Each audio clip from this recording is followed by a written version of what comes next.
The following podcast is brought to you exclusively by the Rad Rob Radio Network.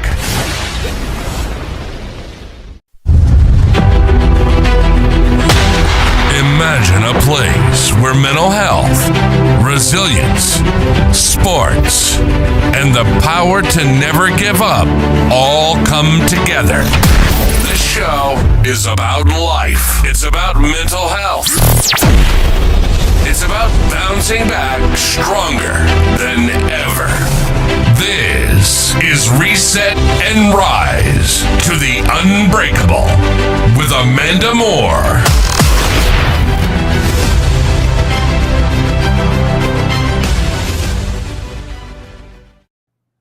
Hey guys, looking back to Reset and Rise to the Unbreakable with Amanda Moore. I'm your host, Rad Rob Francois, joined by my amazing friend, Amanda Moore. Good evening, Amanda. Good evening. I'm so excited. I have a new mic, which nobody can see, and a whole new setup. So I can hear everything clearly, and it doesn't sound like everything is echoing. So I'm excited. I like it. Yeah. And it's been a weird week. We went from we're starting out really cold in the morning, and then it gets warm. So I have like 2 jackets and a sweatshirt in my work truck right now. I don't like this time of year, but we've definitely hit a cold snap. And now my issue is going to be how to contain my boyfriend since the drop zone is closed for the winter, other than a few jumps here or there. So now I got to figure out a way to keep him occupied so he doesn't go crazy. I guess you can play a lot of Black Ops. So Call of Duty. Yeah, exactly. So anyways, but tonight we have Nolan Worley of Worley's Gutter Talk, and it's his birthday as well today. He's 44. So happy birthday to Nolan. And I wanted to preface this with anybody that's watching live tonight or in the chat, please feel free to comment or join in on conversation with us. It really helps us with the show and flowing smoothly. And I did want to announce, I have a goal by the end of the year. After having Brunsnick on last week, I'm setting a goal for the end of the year. I want to have 200 subscribers to the channel. So we've kind of ramped up after the last few episodes we've gained some subscribers. So I think we're only 23 subscribers away from 200. I believe we can do it. So that would be a good goal to have. And then we'll work on next year's goals for the podcast. So I love your positivity. We'll see if we can do it. But if we want to bring Nolan in, we can get to chatting with him. All right, let's bring in our very special guest, Nolan Worley. Good evening, Nolan. Happy birthday, brother. Happy birthday. Hello. I'm not singing for you. I'm sorry. I'm a bad singer. People would pay me to shut up. Anyways. Can you guys hear me okay? Yes, sir. Yes, okay. We can hear you. So, Nolan, I wanted to start by taking listeners back to the beginning of your bowling journey. You built a name across Indiana, Ohio, and Virginia, but every bowler has that one moment that shaped them. So can you take me back to what moment in your life shaped you as a bowler? Well, I'll tell you, the first thing that shaped me was when I first started. Back in the day, I was in youth league, and my dad, Tom Worley, he basically got me started with all the basics, right? I think I was like 10 or 11 years old. And when I would go to league, my dad brought the old school camcorder that went up on your shoulder. Yeah. And, film me every weekend in front of all my friends. It was a pretty big bowling alley. And he would film me, and we would go back home, and that's when the drilling began, right there. You didn't follow through. You didn't hold yourself at the line, just all sorts of things. And then the next following week, I would work on those things that, he's pointed out to me. And, my dad probably doesn't think that I remember those things, but when you're taught at a very young age, that stuff is like, it's drilled into your body. It's drilled into your mind. It's with you forever. Mm-hmm. So that's one of the first things that kind of built me. And then from then, I kept bowling, but it never got really serious until I moved to this town called Woodburn, Indiana. I know where that's And at. when I moved there, that's when things started getting serious because I noticed the guys that bowled there were all good. Every one of them were good. And I met this guy named Dustin Sar. He owned the bowling alley. And he helped me so much in just, little increments. Every once in a while he'd come over while league was going on and he would tell me certain things that I should be doing to, up my game. And it just helped tremendously. He was a big help with my bowling. Yeah. So I know you said you've accomplished a lot over the span of years with your bowling. You had mentioned that you shot a 300. So when you shot that 300 or set the record at Panorama, what was going through your mind in those events? So when I bowled my first 300, it was kind of weird because you don't know it's coming. You're not even paying attention. It's like it just happens, right? Mm-hmm. And so I remember my last throw, but I mean, when I threw it, I didn't really think much. I went up there, threw it, and I didn't realize Dustin Sar was filming me. So he had it on film, and he always plays this song on his jukebox from the Karate Kid movie, You're the Best. I love it. Hold on, I got And he times it out perfect. If anybody bowls a 300 at 101 bowl, he times it out so perfect that by the time you're on your second throw, the music starts. You're the best around. It's kind of cool. Yeah, that's awesome. But the 279 game and the high series that I bowled at Panorama. Okay. I mean, I was just on it that night. That's all it was. I was on it. I was feeling good. And what was that for people that don't know? What was that record, that series that you shot? I think it was like a 7 something. I don't really remember. Okay. Yeah. It was a 7 something. But here's the kicker: at Panorama, it is extremely hard. It's like bowling a sport shot. So it's not like an everyday league shot. That's all. Like last week we had Brunsnick on, and he bowls at the House of Pain, which if you watched his video he just posted a little while ago from league last week, he was actually having to loft the ball somewhat just to get the ball out to play down lane. So yeah, I like that guy. He's a funny guy. Yeah, it's funny. So if it's anything like Panorama, then it's hard. He's a very good bowler too. Yeah, he is. Well, people see the titles, but what's a part of your bowling journey that doesn't get talked about enough that you want to share with everyone? I think what I would share with everyone is that, everybody's going to struggle. You're not always going to be number one. Mm-hmm. Yeah, not everybody's EJ Tackett. Yeah, for sure. We all strive to be. You can give your all every day. Like today, I called off work and I went and bowled 6 games and made a couple videos. Yeah. I saw you recently posted one too today on, we'll get to it later, but you have Worley's Gutter Talk. So we'll talk about that in a little bit, but you're always posting fun things with those. I think the one thing that I really love the most is that you're a bowler's bowler. You're very much, I'm such an advocate for good sportsmanship in the bowling alley. I've had my faults on nights when I bowl bad and I have an attitude or I don't want to be bothered. I've had one of those in the last couple of months.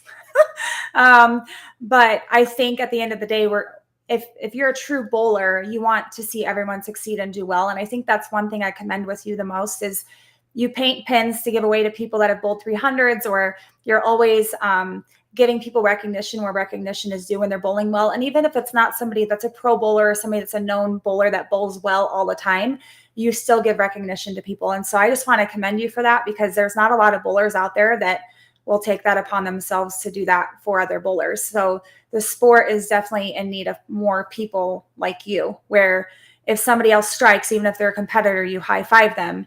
If somebody out bowls you and you lose to them, you still high five them and tell them congratulations. Or if somebody you don't like bowls a 300 is a hard feat. It's not easy. So regardless, you should still go up and shake someone's hand or wish them congratulations. I saw a video the other day of when Andrew Granite shot that huge set, the whole house just came unraveled. Like, it was amazing to see, because you don't see that in bowling much anymore, especially in the area out here where I live. You don't see that. I see a lot of those types of videos back on the East Coast, but I think you're doing something really wonderful. So I just wanted to give you accolades for that as well. So well, thank you. You're welcome. You're welcome. But I just want to go into something. So you're not just a competitor, you're a coach and a mentor, and you teach your own. So you've taught your own daughter, and Yes. that adds a whole different layer to the sport. So what's the biggest mistake that you see bowlers making, and how do you help them improve?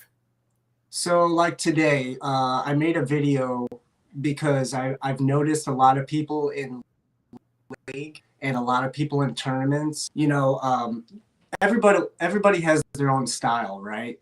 Bowl's the same. So you got to put it into perspective. But at the same time, you're really wanting to build your game, go back to the basics and start with that, because that's always going to win. Holding your ball in the middle of your stomach, not everybody, but most knowledgeable bowlers know. If you're holding your ball, right here in front of your stomach, what does that cause? You have to bring that ball around your body, which is going to cause you to bring it right back around, right?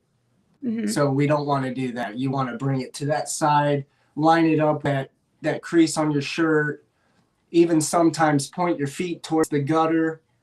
That way that ball can get past your body a little bit easier. I notice a lot of people want to hold their ball right here in front of their face. And I see that one a lot. you can't really be accurate with that. And I hate to tell people that, but that's how it is, and I can say that I know. Yeah, for sure. I know before I got coaching from a coach, Bob Harvey, I used to hold my ball down at my hip. And as a backup bowler, that does not generate any speed or force or anything down lane for me at all. It's almost like I'm ready to drop the ball before I even bring it back in a backswing. So we changed how I hold my ball on my first ball versus how I hold my ball on my spare ball. And it's made a huge difference. So that is, I'm probably going to pay attention to that in league tomorrow night, now that you said that, and see how many people actually, where they hold their ball. I've never really noticed that. I noticed the ones in front of the face, but yeah. It'll affect your game big time, because, when you're pushing out and you're in front of your body, that's going to cause you to have to swing around. And then there's no way to truly accurate like that. To have to bring your ball back from behind your back and line up and hit whatever mark it is that you're going for. Yeah. So I think I noticed that a lot. Yeah, I think you're coming through clear for the most part, but I think we're having a little bit of a connection glitch, but we're hearing everything you're saying. Okay. So, but I wanted to talk about your daughter. So you guided your daughter to her first tournament win. What was that like for you as a dad and as a coach? I was very proud of her. Obviously her handicap kind of helped her win that tournament. Yeah. But I was super proud of her, she took bowling and she's ran with it ever since. Like it's almost like it's natural for her. But like I said before, when you teach a young child something, they are going to soak it in so much. If I were to try and teach me or taught my daughter, it's not going to click like it clicked with her, because it's all of a new experience for that child. Yeah. So they soak it in like a sponge. Yeah, I don't have too many, ticks, too many things that they're used to. It's kids, typically especially first, kids that don't have any experience at all are better to coach, because we all have our own things that we do as we get older, and it's hard to get out of those bad habits. Yeah, so, it is. How old is your daughter? She's 13. 13. She just turned 13. Nice. What age did she win her tournament at? She was 10. Wow. Oh, wow. Okay. That's awesome. That's awesome. She's probably going to be a pretty good bowler with you in her corner. I'm really hoping so. Yeah. Yeah, I really hope so. She's coming along great. And, but I also understand that, as a child, you don't necessarily want to do the things that your parents want you to do. Like, she might veer off and do gymnastics or volleyball. She's pretty big in volleyball. And then she's into choir. So, with her being so young, I don't know exactly which route or which path she's going to take, but I will be by her side 100%. Yeah. Whatever choice she decides to take. That's what you're supposed to do as a parent. So Yes. you're doing everything just fine. Yep. So I want to shift into something a little bit deeper because your story isn't just about what happens on the lanes. It's also about what happens off of them. So you've been open about your battle with alcoholism and your journey back to yourself. You struggled with alcoholism for 20 years and you've been sober for 11 months. So congratulations on that. You're almost to the year mark. So that being said, what was the moment that made you say enough is enough? Well, it's a deep subject, and it's nobody really knows anything about it. I never talked about it. I posted it on Facebook after it happened, and I had friends reach out to me, and they were like, "You got to unpost that, dude. You can't post that on Facebook." Basically, on December 6th of last year is basically when I had a scare. It was so scary to me that I had to walk away from alcohol because I came so close to suicide. So I was just going through some rough stuff, and alcohol definitely wasn't helping. I was drinking Jack and Coke, and me and my wife were going through some things, and just everything was unraveling, and I was in a very dark place, and I had my gun, and I wanted to put it to my head and just end it all. And after I posted it on Facebook, a few friends reached out to me, and some of the friends even thought would have reached out. It's friends from high school. They reached out to me, and I thanked them.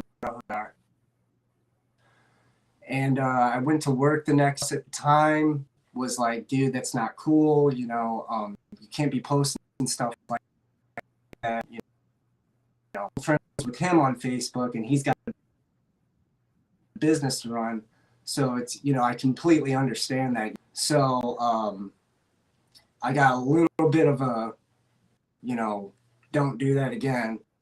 And then went to work, and the main thing that changed me the most was the job I was about to do. I pulled up to this house, huge mansion, and this little old lady answered the door.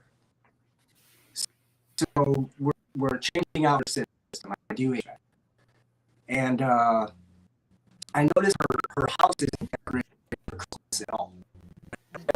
No Christmas, no nothing. So I asked her, how come your house isn't decorated?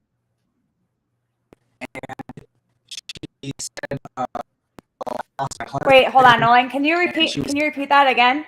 Nolan, can you repeat that again? You're kind of glitching a little bit. Sorry, I'm trying to fix something. Oops, connection lost. Reconnecting. Okay.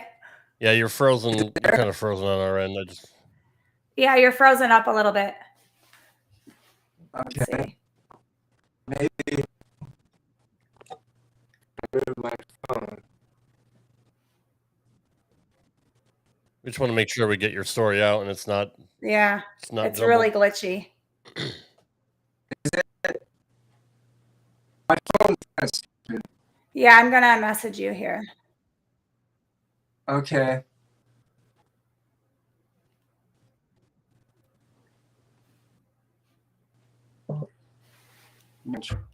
Try to, I guess maybe log off and then try to reconnect. We can do that. Yeah, there we go. It's just really glitchy. I don't want to lose his story because it's a good one. So exactly. Yeah, that's, I can see, because I wanted to ask him a question. I mean, sometimes we post things on social media and we don't realize, we don't remember at the time that there's certain people that could be viewing it. Are we Okay. good? I think Is that, yes. yeah, it's better. Yeah, we're better. Okay. maybe I think it might be something with you moving or what. It might be your connection. So Maybe it's this yellow shirt. I don't know. It could be. We just want to make sure you get your story out. So Yeah, because everyone can it's hear a good one. So you were talking about, you rolled up to this mansion, you do HVAC, and this little lady appeared at the door, and that's kind of when we lost you. Yeah. Okay. So she answers the door. We go in. You know, we're starting our job, and I asked her, you know, how come you don't have a Christmas tree up, and how come your house isn't decorated? And she proceeded to tell us that she just lost her husband and that she didn't want to celebrate Christmas. And so that really hit me because I was still kind of hungover from the night before. So I was still kind of drunk, and you know, like how you can be kind of emotional. Mm-hmm. So when she told me this, and she was like teary-eyed, and it was just super sad. It was a sad, sad moment. And when I left her house, I don't even know how to explain it, but something happened, and I didn't want to drink anymore. I just wanted to let it go. I wanted to rebuild, and I wanted to make my life better from that point on. And that's what I did. Have you talked to her since that day to let her know maybe she was your saving grace, or like your angel that kind of changed your tune and changed your life? No. Usually when I see a customer, if I'm working at the house, that's, you know, when I'm done with the job, that's probably the last time I'll ever see him. Gotcha. Well, with that being said, when you were drinking throughout all of those years, was there any one thing in particular that just drove you to want to drink? Some people, it's depression or anxiety or stressors in life, or they just feel alone, so they're like, why not? But I know we've previously had someone on this podcast as well that suffered with alcoholism, and he didn't really have a definitive reason. He just had a lot of free time after work, and so he didn't know what to do with it other than drink. And he'd drink himself till he blacked out. So I just wondered if there was a reasoning behind your drinking for that many years. Not necessarily. I mean, I just I had that personality where I loved to party, and so I was big into skateboarding too. So all through high school, I was a skateboarder, and I was really good. I don't want to brag, but I was decent. So I mean, you look like Tony Hawk. No, I'm just kidding. Babe, so, I mean, whatever. Skating parties, they were all over all the time. So I mean, I kind of got into partying, and then I don't know. I forgot what I was talking about. If there was a reason behind you drinking at all. You said that you like to party and all of that. So yeah, I had an addictive personality. You know, drinking through my 20s. Drinking was a part of it. Drugs, I did a lot of drugs. I never did heroin or, you know, meth, anything like that, but I was like big into psychedelics. I took a lot of acid, did a lot of shrooms. And then you put drinking on top of it, you know, things don't always go your way, that's for sure. Yeah. And it doesn't make anything better because it doesn't serve you. Yeah. So I kind of wish what happened last year would have happened like when I was 25, in a sense. Sometimes it takes longer for some of us to figure out things in life than others. Yeah. And sometimes we do have to hit rock bottom for us to figure out our lives and kind of make a switch and make a change. I'm curious, how long have you been married? I've been married for 8 years. It's going on 9. So your wife was a part of the alcoholism and all of that. How did she cope with that when you were drinking significantly up until last year? Well, let's go back. So I met my wife when I was 24. Okay. And we met on a plane. Some guy had took her seat, and they were bickering back and forth. And I told her, look, you can sit next to me. And, you know, that was a wrap. So A gentleman. so we started seeing each other. We ended up moving in together down in Gainesville, Florida. And me and her didn't really get along. We ended up having our son. She went back home. She had met somebody new. I ended up meeting somebody new. And, you know, so that gap was like a 5, 6, 7 year gap. And then my mom was throwing like a Christmas get together, and me and my daughter showed up, and then my wife and my son showed up, and we saw each other. Sparks flew. We got back together, and I asked her to marry me. I brought my daughter and my son together, and that was that. All right. That's awesome. That's a Yeah. good story. So in the meantime, after you guys get married and everything, you were still obviously drinking at this time. Yeah, both of us were, you know, big partiers. You know, we'd get Okay. off work, we'd want to drink, you know, and then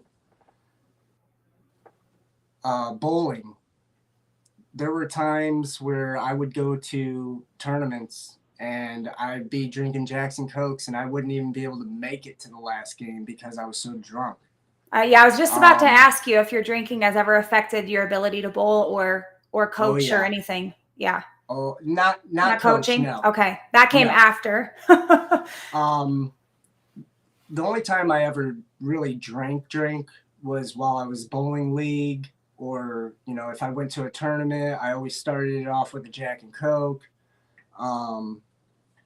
in that sense. But like when I was helping my buddy Dustin Sar with the coaching the high school team while my son was on the high school team.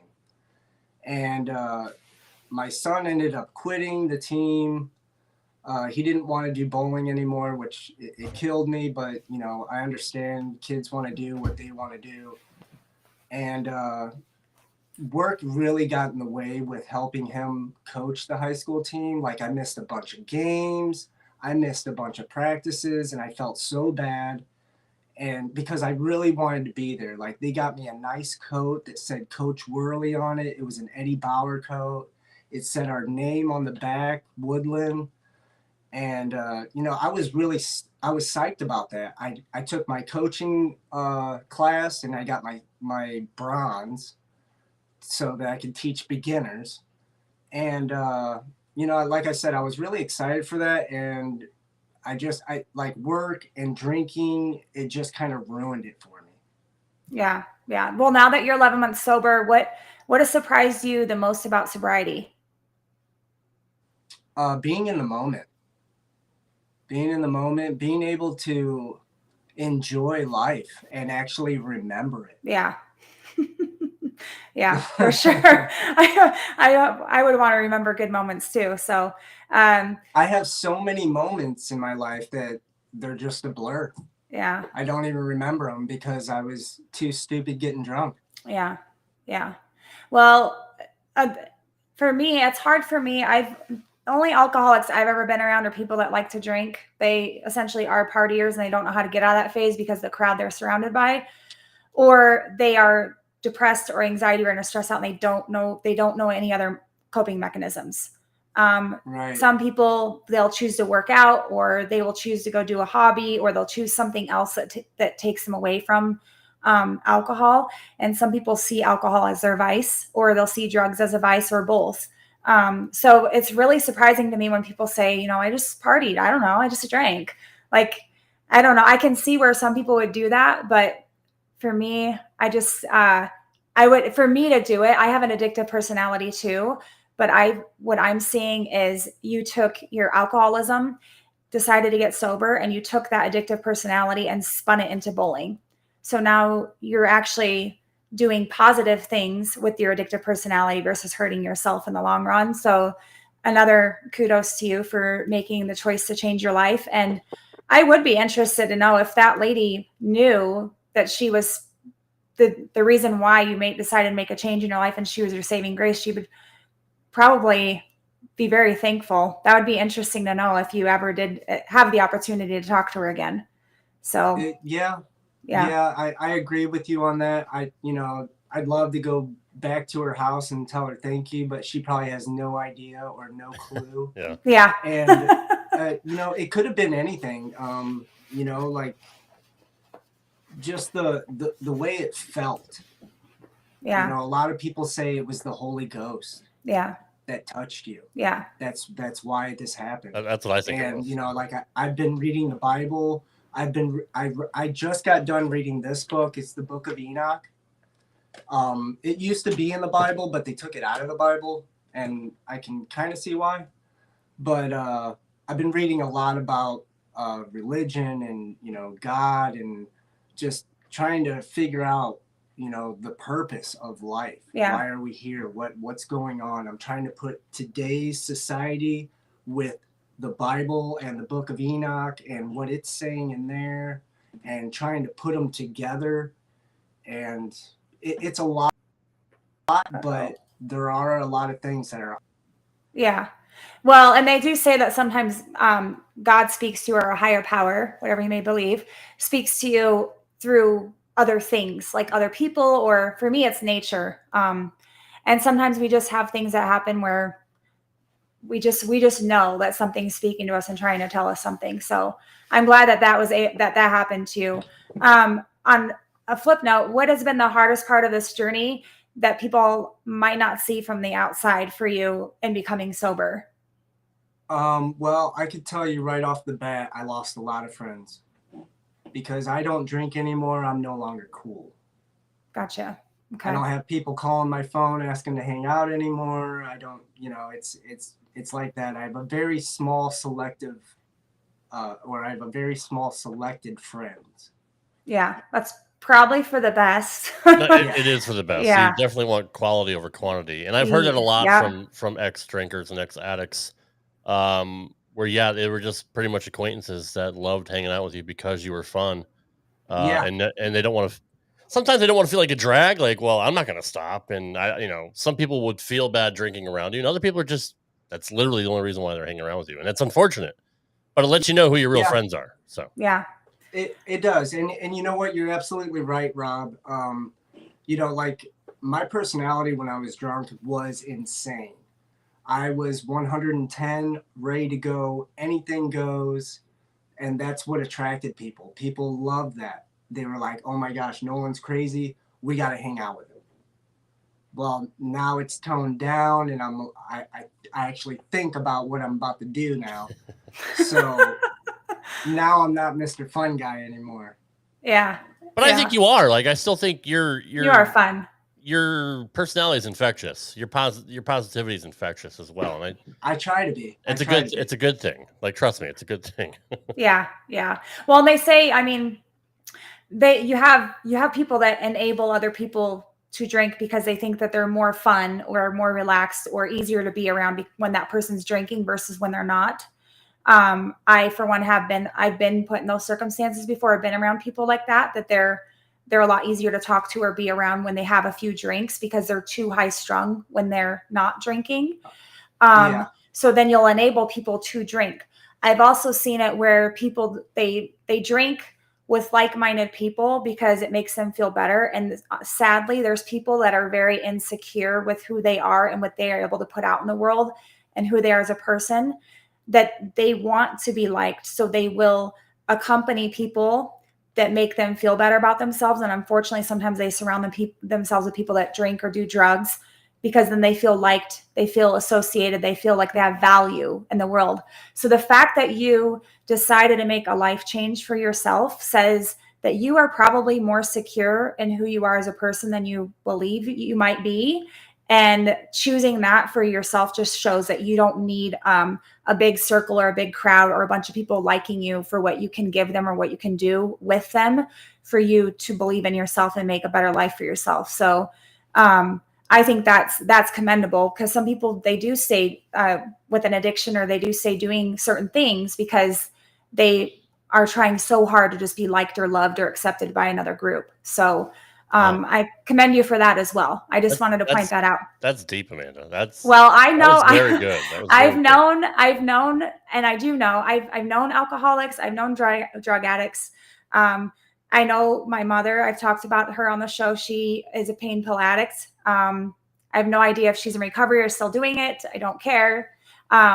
She's ruined enough of my life for me to learn from that situation. But I've seen people that live their lives like this, and it just makes me so sad for them, because at the same time, on our side of the fence, we feel helpless because we don't know how to do anything or what to say to provoke a change. So I think through you willing to share your story, and I do want to thank you for sharing something almost so you're being so vulnerable and sharing something so secretive with us that you haven't shared with anybody. I really do appreciate that, because people that watch the show will see that, and maybe they can relate to it, and you might make a difference with that as well. So for the people that told you shouldn't be posting about your event on social media, I say, why not? I don't believe anybody should dictate what you can or cannot post on social media about your own personal life. What you share is what you want to share, and that's what Facebook was actually made for. Facebook was made for people to be able to communicate and share about their lives and share about their journey and anything that their life unfolds. It wasn't meant to be what it's about now, which is politically driven, religion driven, racism driven.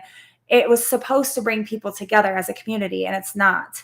It's dividing everybody. So I say, if you want to share something about your life, go ahead and share it. And if people want to say something, then just let them. That old phrase, let them. But at the same time, I do think we have to be cognizant of, when we're sharing things, okay, who is in our friend circle on social media? As you mentioned, you had your boss on your social media. That can make a difference in what you do or don't post on social media. I've actually heard of people getting fired from their jobs because they were posting certain things on social media. Definitely. So I just want to say, I think it's very courageous of you to come on the show and share that aspect of your life with us. Because as me, when I became friends with you, is you're a bowler. You have Worley's Gutter Talk. You are very positive, and you're a bowler's bowler. I did not know about all of these underlying life events that you had until I got to know you. And I was like, you'd be perfect for the podcast. So I'm glad you decided to do it, because your story it's remarkable. And do you know when your 1 year sobriety date is? It should be December 6th. The 6th. Okay. Well, I will be rooting for you on December 6th. Yeah. So I wanted to ask you, when you say you're rebuilding with purpose, what does that mean to you now? So me and my wife just bought a house on Buckrow Beach in Hampton, Virginia. We closed December 15th. Oh, wow. Yay. Super nice house. It's always been our dream to live right there by the beach, and it's all happening. Everything that I've visualized since I stopped drinking is happening. That's awesome. It's becoming reality. Yeah. They always say, if you manifest it, it will happen. Like, manifestation is a real thing. Like, if you think it and you think it can happen, you usually find a way to make it happen, or it will happen. If you manifest negativity, you're going to live a negative life. I'm sorry. There's no way around that. If you're somebody that complains every day and you're manifesting your future to be negative, you're going to lead a negative life. So I did want to talk to you about faith and mindset, because this show is very much about mindset and positivity and bouncing back. So how did faith step into your life at your lowest point? Besides that day. Yes. So when you went through on December 6th of last year, when you had that aha moment of, I'm going to stop drinking, how has your faith helped you through your lowest point in life with deciding to get sober? Well, it's helped me because I've never been a reader. So now all of a sudden I'm reading. My wife kind of got me into it. She also is recovering as well. She quit drinking about 2 weeks after I did. Okay. So, Okay. and she's been a drinker, longtime drinker, both of us, but, she's doing a great job. I'm doing a great job. So that's us being a team together and doing it together. That helps tremendously if you have a partner that's willing to stay by your side and go through the fire with you. Right. Yeah. Yeah. And that helps. But, everything that I've read so far, and I'm not going out, partying anymore. I'm coming home. I'm just living a regular life, and praying and just trying to be a good person and doing the right thing. That's and so far everything has came back tenfold in my favor. That's awesome. It's wonderful. Yeah, that's great to hear. On top of everything that you've lived through, you're also building something new, which is Worley's Gutter Talk, and it's becoming its own like new community in a sense. So Yes. What inspired you to start Worley's Gutter Talk? So that's a great story. So I flew back home because we were in the middle of selling our house back home, and I went to the bowling alley, and I was hanging out with Dustin Sar, and I was bullshitting with him, and I told him, I want to start interviewing people. I want to do something, like with bowling, because I love bowling, and I love talking to people, and I wanted to kind of talk to people about their struggles, kind of like how you're doing. Mm-hmm. And it kind of turned into promoting instead. Pro shops, people, like Robert Ford. The guy works at the shipyard, and on the side, he's trying to start his own lawn care. And he's bowling, so it's like he's crunching all of his time, and to me, that is just amazing. And then there's other people, I don't know, like Marvin Jones. When I interviewed him, I know Marvin Jones personally. I used to work with him, and being around him, just his aura, like he brings you up. He's always positive. His energy is just, it's electric. Like when I'm by him in the bowling alley, or if I'm talking to him, he's always lifting me.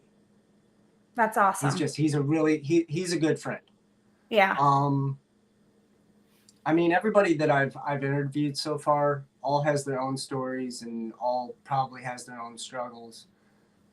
But yeah, I was talking to Dustin, and when I came back home, I sat down with my first interview with Jeremy Fogg. Jeremy Fogg was in the service for like 32 years. He was in the Navy. He's a dominant bowler. And when I first met him, he was like kind of snooty to me because I was like the new guy. Yeah. So like, he's like, I'm sure in his head he was thinking, who's this kid? All of a sudden, Mr. Hotshot. And, I had all my sponsor patches on, and he like made comments about that, and he was like kind of goofing with me. And then somehow in the mix, we became friends. So then I asked him, I said, let me interview you. So we talked about his journey through the service, his struggles. We talked about when he started bowling. It all just panned out perfect. Well, what do you hope people take away from the content that you create with Worley's Gutter Talk? I kind of hope everybody just shares it, and I hope everybody acts the same, encourage more people. Yeah. And you are on YouTube, right? Correct. Yes. I think I subscribed to you are. I subscribed to your channel yesterday. I'm sorry for the delayed subscription to your channel. But yeah, Worley's Gutter Talk. It's very, you do things very professionally, and it's like you said, who's been positive for you, you're positive for other people. So we had a guy like the guy that you're talking about. We had a guy like that on the podcast here a few weeks ago, Shay Abney, who's a base jumper skydiver. always positive. And like, I watched that episode. That was yeah, a good the guy's episode. always smiling, always positive. I'm like, how do you do that? I mean, Yeah. I try, but sometimes it's a little bit hard. So I'm the same but as you. I try, but there's days where days. it's hard. Yeah, there's days. But how do you balance being how do you balance being raw and honest while still keeping things positive for your viewers? That's a good question. I feel strongly that the more raw I am and the more open book and shout out I am, that's real. There's no hiding behind that. And I don't want to pursue as a fake person because I don't like fake people. I don't like liars. I don't like people with their hands out constantly asking for stuff. I can't stand that stuff. Yeah. Well, before we wrap up, I wanted to look ahead because your story is not slowing down, obviously. I personally think you're just getting started. So what's something you wish someone had told you 10 years ago or 20 years ago?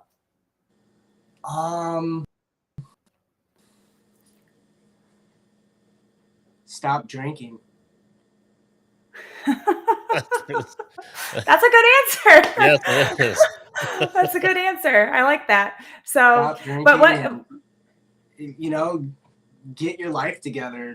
Just, grow up. It took me a long time to grow up. Yeah.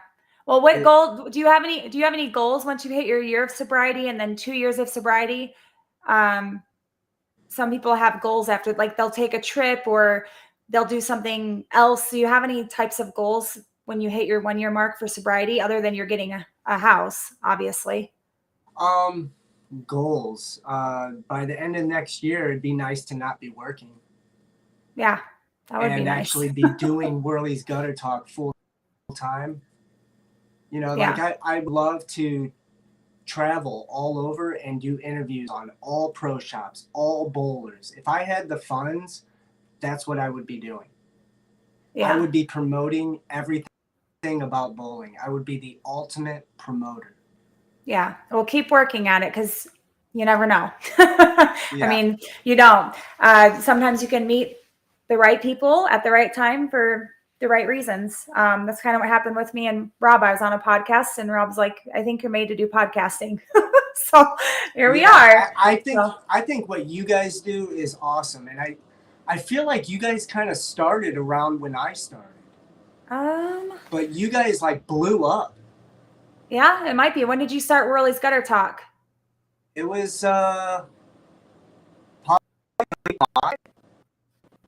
July. I think we started August. No, it was August. Yeah. Yeah, we started in August. Yeah. I remember when we started. I had seen you and I was like, who is this? And then I saw Rob and I was like, who's this? So then I friended you guys and I've been keeping track of you guys ever since I saw you guys the first go around because it's almost like what you guys are doing. I get good ideas from you guys. Well, good. Thank you. Yeah, thank you. I appreciate that. But you guys are so professional and you guys are great with words. I am horrible with words. If I don't have my that comes through practice though. I mean, yeah, it's just practice. It's just practice. And honestly, I was nervous about it at first, but I had so many people tell me that the things that I write on Facebook, I need to put into fruition through a podcast and actually talk about it. The difference is you can tell when somebody's passionate about something versus when they're just trying to put on an image. For me, yeah. I'm very passionate about wanting to help people and make a difference. And it makes me feel very good. I had somebody last weekend actually at the skydiving center come up to me and tell me that he listens to my podcast every time he leaves the skydiving center. And there's been certain things out of each episode that have hit him pretty hard because he's going through some things in life. And that made me feel really good because it's like, even if one person does that ever, it makes me feel like I'm doing something worth something. So for you, where you're very passionate about bowling, I do believe that what you're doing is going to make a difference, whether you hear about it or not. It probably is making a difference. Like I told you, for me, the difference it's making for me is I'm I'm wanting to see more people like you in our bowling centers that hype other people up and want to see people do good and give them accolades for success. And even if it's not on your tier of success, it might be their own little tier of success. If somebody has a 125 average and they bowl a 180 something, that's probably pretty good for them. So it's worth giving them a high five or accolades for. So I think when someone's passionate about doing something, it's kind of, you realize it's kind of your calling and it just comes natural. So for you, like you say, you might not be a natural speaker. But when you talk about bowling, you can see there's passion behind it. So I think that you really are on track and you're onto something with Worley's Gutter Talk, to be honest with you. So I would keep with Agreed. it. Yeah. Okay. So just a little perspective from me and insight from the outside looking in. And I'm sure there's other people that listen to it that agree with me. I wouldn't doubt it. So if you need any help, let me know. I've been doing this. Yeah, because I was getting discouraged there for a little bit. The past couple weeks, I haven't posted anything now, only because, for one, we've been really busy with the house thing and, having to do this, do that. But also at the same time, I felt like a lot of people, like, I asked a couple people to sit in and, they were like, no, I'm not doing that. And so, like, that'll definitely discourage you because it makes you think, okay, is it me? Did I do something? Yeah. Like, and I'm not trying to interview people to embarrass them. I'm trying to interview people to basically promote them. Mm-hmm. Is what I'm doing. I'm trying to spread their name all over the world. Yeah, that's good. Well, keep doing it. I just wanted to say thank you for being real and thank you for sharing your heart and thank you for being here on this episode. I really do appreciate the ability to talk to you. I will be wishing you continued success with your sobriety and your wives. And I will definitely be sending you a message come December 6th saying congratulations. So keep up the great work, Nolan. You're doing a great job. And thank you again for being on the podcast. Thank you. Thank you, guys. This was wonderful. And I loved it. Awesome. Good. Well, I'm glad you had a good time, man. We appreciate you so much for coming on. And we'll definitely keep in touch with you. And again, if you need anything, as far as YouTube or any ideas for the podcast or whatever, just hit me up. I'm always definitely. I'm always here to help you. I will take you up on that because there are some things that I'm trying to figure out. The next step. What's going to make it better? How can I explode it? Yep. No, just let me know. Literally, like if there's anything I could do, and I know that's cliche, but literally, like if you need help on that, just ask me anything, anytime. Thank you. All right, buddy. Have a good night, Nolan. Appreciate you. Cool, dude. Yeah, really nice cool. guy. We had some service glitches there with connection, but connection issues. I guess that's bound to happen at a time or two. We seem to have that every now and then. Every like 6 episodes. So we should be good for 6 more now. Right. So, anyways, but yeah, Nolan's a great guy, and again, like I said, like I've said before, we've had a lot of bowlers on the show, more than I thought we were going to have initially. But the ironic part is there's so many people that struggle or go through things in life that even the people that we see or talk to on a consistent basis, or we just know off social media through the sport or through our passion of whatever our hobby is, they also have a story. No matter how much somebody tries to hide it, everybody has a story out there for whatever reason they go through in life. So that's a hard thing to share. Like, yeah. I know he shared on Facebook. That's still putting it out there in writing is so much easier than actually talking to people about it, especially people you might not know very well, and putting it out there into the ethos for everyone to hear. That takes a lot of courage. So I actually commend him for doing that. That's not an easy thing. Well, and I will say personally, I think, I'm not sure what episode it was on this podcast, if it was 3 or 10, when I was talking about my life, and I was talking about last July when, not this past July, but the July before, when I was on the canyon rim here in Twin Falls, and I was ready to be done. And I had something happen with me that totally made me stop and think that I probably should stay around a little bit longer and not try to commit suicide. And that has affected me in my life significantly. So I always remind myself of that, and that I have a son. So I can empathize with Nolan.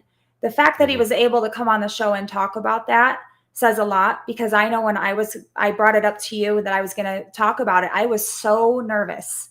I was so nervous to be judged and criticized and people talk about me, or if I ran out to people in public, the whispers and the gossip and all the drama that comes along with that. But honestly, after I talked about it, I had more people tell me and commend me on how raw and vulnerable I was, that's not something that they see and hear a lot of nowadays. So I think Nolan's going to see that maybe he has a little bit more support than maybe he thought he had. So I just think that's really admirable of him to come on here and share something he hasn't shared with very many people before. So yeah, absolutely. It takes a lot of guts to do that. So good on him for doing that. And you, I mean, it's just, it's not easy talking about that, because you're always going to have people that will say, oh, you shouldn't have done that, or why are you going to put your dirty laundry out there or whatever. But in the end, like he said, he had old friends from high school reaching out that he hadn't talked to. So, I mean, like that was a benefit of putting it out there at that point. Mm-hmm. I do understand the work thing. Like, just FYI, Nolan, you can hide certain people on Facebook. Well, if you ever want to do that again, just say friends except this guy. Yeah. But no, to come on here and do that, it was great. And he, like I said, his personality is so infectious. Like, he's such a positive guy, and I'm sure it's a complete 180 from what he used to be. Yeah. And I still have family members that are drug addicts and alcoholics. I still have friends that battle with it all the time. And it's not easy to do. And I believe in his case and yours, it was absolutely divine intervention. There's 1,000%, there'd be on a shadow of a doubt in my mind, that God helped him through that and helped you through that. Yeah. Nothing is coincidence. Yeah. I've always said everything happens for a reason, and it happens when it's supposed to. That's right. Yeah. In his and time. why it's supposed to in his time. And I always say you live with no regrets, because at the time that's what you wanted in that moment. So you can't regret it. It's just I think I posted something last week that said something about everyone that comes into your life, they're either a lesson or a blessing. So that's true. Depends on how you look at it. They can be both. I've had some lessons lately. Yeah. But I think we all have. Life's been a little tough for everybody, it seems like. So it's been a rough year. But But moving forward, next week we have Teresa Carpenter on the show. She has her own podcast. It's called SOS, or Stories of Service. She's also a retired Navy commander. This lady's story is crazy. She's lived all over the world. She's been deployed multiple times. She's worked with NATO. She's still actively doing things with the Navy. She's just an incredible woman and really inspiring. And I can't wait to talk to her and have her on the show. She's had quite the life as well. So right on, you're getting a heavy hitter. Yeah, I'm excited. This one I kind of stumbled across recently. We just became Facebook friends not too long ago, and I started watching her Facebook, and then I'm like, I didn't know she did a podcast. So I reached out to her. I watched a little bit of her podcast, and then I asked her to send me her biography. So I read it, and I'm like, this is the gal. We need her on the show. So we haven't had very many females. I would like to get more females on the show. So again, if anybody knows anybody that has a story to tell, I don't care what kind of story it is. If I've had people reach out to me, Rob, that they're like, my story is not a story. And then they start telling me, I'm like, your story is a story. It might not be an hour and a half or an hour story, but everybody's story is a story that can be shared, because you might relate to somebody in some way, shape, or form. So it's just like, I remember when Nolan reached out to me, he's like, I don't know if this is a story or not, but this is my life. And I said, that is a story. That is a story. You've been through some stuff, and you did the whole reset and rise thing from it and became a better person. As he said, the phoenix is rising. That's what he told me. I love it. So if anybody that has a story right now, I now have us booked until the beginning of February of 2026. We're completely booked out. So if anybody does have a story, though, please reach out to me, or you can email us at resetandrisepodcast@gmail.com, and we'll get back to you there. The best way, though, is to either message me through my personal Facebook or get a hold of us through our private Facebook group, which is the Reset and Rise to the Unbreakable Facebook private group page. Or again, you can email us. We are on several socials where this episode will be available Thursday on all audio podcast platforms. We are on TikTok, Instagram, Facebook, and of course on YouTube. And again, if you would like to subscribe to our channel, I would really appreciate it, and share our episodes with people and get the word out. I'm definitely trying to get to 200 subscribers. I think, in all honesty, if I'm going to be honest for a minute, I had somebody make a comment and they were like, how do you have, this was back when I had 150 subscribers. Like, how do you have 150 subscribers? And the most I've ever seen watch your show is like 15. So we had like 15 when Chase Nadeau was on here. I think we had close to 15 or 20 last week when Brunsnick was on here. There seems to be some staple type people that we have, viewers. When I was telling my own personal story with laying the foundation, episode 1, we had like 25 viewers, but because people like raw and honest. But it's kind of something that makes me wonder. It's like, we have all these subscribers, but why don't we ever get the live viewership? That would be really, really nice. Could just be, people doing stuff. Some of it's on a timing. I know we're in league season, full on fledged league season. And for me, I have 3/4 literally of my Facebook friends are bowlers. Either I bowled league with, I bowled tournaments with, I ran into them at tournaments, I ran into them at nationals. And you know how people work. Like, they see your name on a board. So a couple of years ago, when I bowled really, really well down in women's nationals in Reno, Nevada, which we're going back there again this year, people see your name on a board and they just start searching you and friend request. Well, I know you from so-and-so. And it's, so then it just explodes. So they don't really know you, but they know your name and they know your success story, or they know something about you enough to think that you're viable of their time. So, but I do want to, people taking content differently. It's just, it is true. Even with Straight Up 5, we had Belmo on, we'd have, 150 people. We have, Marshall Kenna, and we had like 50. And we average about 40 to 50 live, but we get, 500-600 views on an episode. So it just depends. Live streaming is hit or miss. But at least people rewatch. I mean, they have the ability to restream because we're still getting the views. I know for me personally, like Straight Up 5, I love that podcast, but I bowl league on that night. So I always have to rewatch the next day. Like I'll actually listen to it while I'm working. So I can't see you guys, but I can listen to it. So, but yeah. Plus we're only at episode 18. I mean, you got to think Straight Up 5, we're in episode 179. So, I mean, like, it takes a while to build that audience and build that crowd. Well, the fact that Nolan was like, I started mine the same time as you guys, and you guys exploded. I haven't heard anyone say that yet. I haven't even thought that myself. Like, oh, we exploded. But if you think about it, August to now, man, that's okay. Okay, numbers. Gotta be patient, my friend. Gotta be patient. We'll get there. Yeah. So, anyway, so we will have Teresa on the show next week, and actually, just as a side note, we'll be going a half hour earlier next week. So we'll be live at 5:30 instead of 6, because Teresa happens to have her podcast simultaneously right after our podcast. So we'll be starting a half hour earlier. I'll make sure to announce that when we get to that point again. But 7:30 Eastern, 6:30 Central. 6:30 Central. 6:30 Central. 6:30 Central, 5:30 Mountain Time. Yes. And it's 4:30 Pacific. Okay. I know, so many time zones. I had to make a call the other day to customer service for something. They're like, press 1 for time zones. And then they're like, press 1 for Mountain Time, press 2 for Central. I'm like, when did we start doing that? Like, you're going to get a different customer service based on what time zone you're in, but whatever. You actually might. Yeah. That's funny. I haven't come across that yet. But but anyway, so that was a good show. And again, I think that's the second sobriety story we've had on the podcast.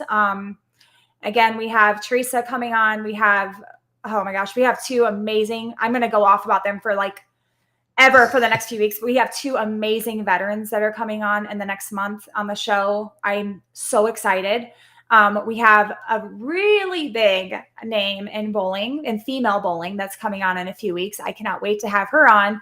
And then we've got some other people in the athletic industry that are coming on. So I'm super excited. But again, please reach out to me if you have stories. I can only search Facebook and YouTube and other things so many times before I need some help. So if anybody knows of anybody out there, please let us know. But it's a great show, Rob. I appreciate everything you do. Again.